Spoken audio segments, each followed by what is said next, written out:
15.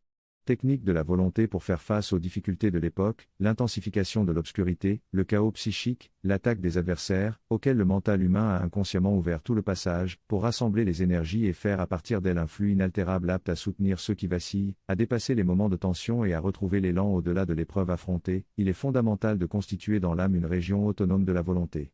Il faut préparer cette région avec sagacité. L'ascèse de la pensée, dont on a parlé, est le présupposé. Tout exercice de pensée est en substance un exercice de la volonté. La volonté se renforce dans la mesure où elle s'accorde avec la pensée. Tout acte, geste ou action, qui incarne une pensée consciente, renforce la volonté. Renforce en vérité sa volonté celui qui, de manière prédéterminée, se pose des tâches et les exécute avec un rigoureux esprit de conséquence. Le disciple veille au développement d'un courant autonome de la volonté, à laquelle il peut se fier dans les moments où l'indépendance vis-à-vis de la psyché accablante le presse. Il obtient cela par l'insistance dans des opérations déterminées de la volonté autonome, une insistance paisible, impersonnelle, tenace, qui reprend continuellement le mouvement intérieur, sans tenir compte des échecs, des interférences ou des interruptions. Un exercice fondamental pour le développement de la force objective de la volonté, c'est l'imagination du courant volontaire fluent dans les membres, auquel on a fait allusion dans le commentaire qui suit la méditation 17. Il faut dynamiser un tel exercice, jusqu'à contempler la force fluente de la volonté dans les jambes lors de la marche ou de la course, comme un courant reconnaissable dans le fait qu'il n'a rien à voir avec les autres systèmes de l'organisme, en particulier avec le tronc, comme un courant qui vient directement du cosmos. En réalité, il vient du cosmos sans passer par le système nerveux, sinon a posteriori. Le système nerveux l'accueille en conséquence du mouvement, dont la perception est tellement simultanée à celui-ci qu'elle induit les physiologistes à croire que ce mouvement est produit par de soi-disant nerfs moteurs. Ceux-ci sont en réalité des nerfs sensoriels et ils ont la fonction de fournir la sensation du mouvement, il n'y a pas de nerfs moteurs. Le courant de la volonté vient directement du cosmos, l'homme ordinaire ne perçoit que ces manifestations post-corporelles, au moyen du système nerveux, il n'en saisit qu'un processus secondaire. Celui qui réalise le moment précorporel de la volonté, l'ascèse imaginative étant le présupposé à une telle réalisation, perçoit une force impersonnelle, qui ignore le mal de la psyché. Ceci est le sens de l'imagination de la volonté motrice, le disciple a en elle la perception initiale de la volonté magique. L'indépendance du courant de la volonté affluent dans les jambes, doit être ressentie surtout comme indépendance du tronc, en particulier de l'épine dorsale. Une telle indépendance doit imaginativement devenir quelque chose de précis, comme une perception objective. 4. Le disciple qui a familièrement acquis l'imagination de la volonté motrice, peut tenter l'exercice suivant. Normalement assis, il contemple mentalement les jambes immobiles, lorsqu'après quelques minutes, il a la conscience d'une perception subtile des membres, il les imagine en mouvement, en évoquant le courant moteur de la volonté indépendant du tronc. C'est comme s'il mouvait les jambes intérieures par rapport à celles physiques parfaitement immobiles. Cet exercice confère une dynamique autonome du courant volontaire du jeu par rapport à la psyché. Le courant volontaire est en substance le courant dynamique de l'esprit, logo, qui pénètre l'humain.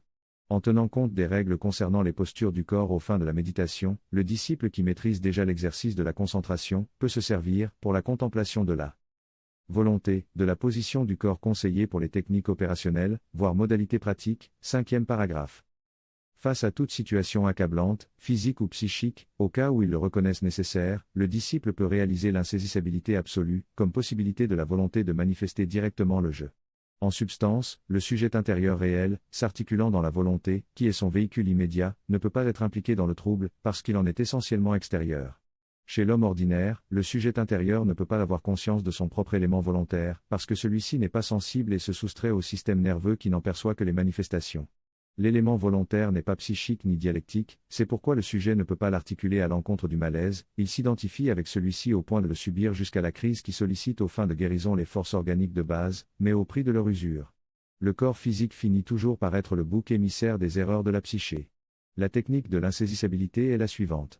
Normalement le malaise acquiert sa force de l'opposition inconsciente et intense du sujet à ce malaise, dans une telle opposition, l'être volontaire se voit imposer lui-même par le malaise. Il faut enlever l'opposition, ne rien opposer. V. Laisser être le malaise comme il est, comme quelque chose d'étranger, à quoi on ôte tout à coup l'attention, même la plus subtile. Par ricochet la force inattaquable du malaise répond des profondeurs de l'âme comme puissance de l'impersonnalité, rappelée dans le domaine vide qu'elle s'est créée. Avec l'arrêt positif de s'opposer au malaise, une délivrance est réalisée, à savoir un acte autonome, qui a la tâche d'aller lui-même plus loin en tant que véhicule du jeu, à savoir comme véhicule de l'insaisissabilité de l'être intérieur, qui est l'être de la volonté. L'insaisissabilité n'est pas une disposition égoïste, ni hors de l'ordinaire, parce qu'elle exprime la nature réelle de l'être intérieur, dont le disciple a le devoir de se servir, non différemment que du physique, pour ce qui concerne les instruments de l'investigation sensible. L'insaisissabilité est en substance la façon d'être du jeu, qui s'immerge dans la nature profonde des choses, en restant toutefois identique à lui-même. Le maximum de sa force, c'est l'impersonnalité. Un exercice, député à rendre plus directement opérant l'élément volontaire du jeu, est le suivant. 16. Le disciple imagine le corps physique comme une gaine dans laquelle il s'insère, en tant qu'être animique, jusqu'à se ressentir complètement, jusqu'à sentir le corps physique comme un vêtement parfaitement approprié, dans lequel il se meut à l'aise et avec autonomie, en se percevant concrètement incarné, non pas emprisonné dans la gaine, mais harmonieusement mobile en elle et surtout capable d'un repos illimité. Cette image, en cas de trouble physique ou d'empêchement psychique, peut être répétée plusieurs fois, jusqu'à la traduire en une sensation d'autonomie, vis-à-vis de la difficulté en question. Comme exercice, il est utile surtout le matin, tout de suite après le réveil. Outre qu'en tant qu'exercice de la volonté, il est important comme action thérapeutique vis-à-vis de tout type d'ennui de santé, psychique ou physique. On peut considérer la volonté réellement renforcée, jusqu'au niveau instinctif, quand elle peut fournir une indépendance par rapport à la série des impulsions personnelles, et qu'elle peut se traduire pratiquement en un sentiment de compréhension à l'égard des diverses formes de l'erreur humaine, depuis la dénaturation de la vérité à la fiction de justice. Elle doit pouvoir susciter chez l'expérimentateur un état de détachement et d'indulgence envers les coups montés psychiques de l'erreur ou les récitations dramatiques de l'ego, correspondant au niveau à partir duquel il agit à soulever l'humain. Particulièrement renforçante pour la volonté, c'est l'imagination de la configuration de sa propre peau, en substance connectable à l'exercice précédent. 20.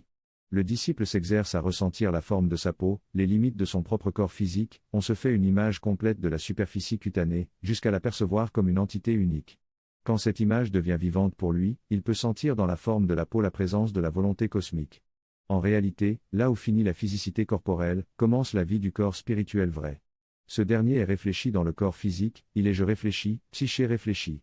En outre, il est bien inséré dans le corps physique, il se meut dans l'organisme physique, et même il en est le fondement, mais, en devenant mouvement architectonique corporel, il s'adapte aux lois de la nature animale et salienne, c'est pourquoi il ne domine pas intégralement une telle nature. S'il la dominait, le corps physique ne subirait ni la maladie ni la mort.